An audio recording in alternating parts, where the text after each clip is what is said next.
This is how to make dark ambient synth samples for artists like Travis Scott. The first sound I started off with was this preset from Repro 5. It's called Mid-Range Synth Stab, and this is just what that sounds like.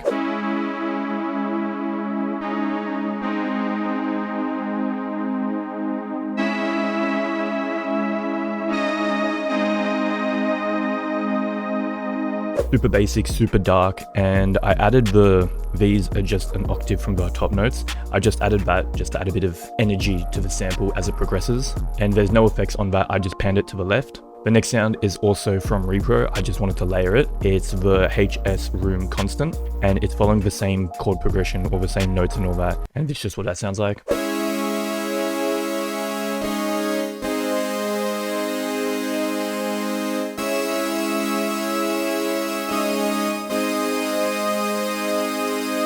The first chord kind of reminds me of Fiend by Travis Scott. I don't know, it just gives me that type of energy, type vibe. And once again, no effects on that, I just panned it to the right. And then the next sound is this bass, once again from Repro. It's the AZ The Drive preset, and this is just what that sounds like by itself.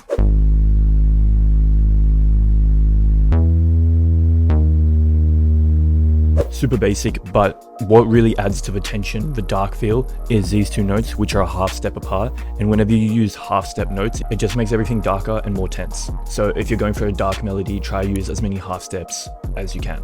The next sound is also from Repro, which is really good if you're trying to go for that synth type sound. I think it tries to imitate a Prophet 5, don't quote me, but anyway, I use this lead preset. It's called the Broken Ideals preset, and this is just what this sounds like.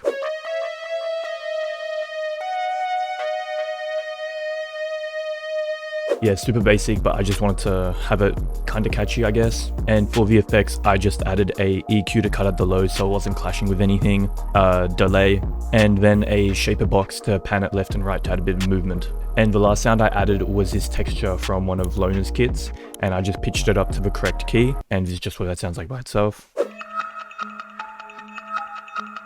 Yeah, just to put in the background or whatnot. And as I normally do, or normally did, is I bounced everything into one WAV file and I was pitching it up and down. And I thought the melody sounded cool as it was, but then I hit reverse and I listened to it and I was just like, nah, this is crazy. But anyway, here's the final sample. Let me know what you guys thought. Let me know what videos you guys are trying to see. Follow me on all social media at Louis Oblin, you know the go.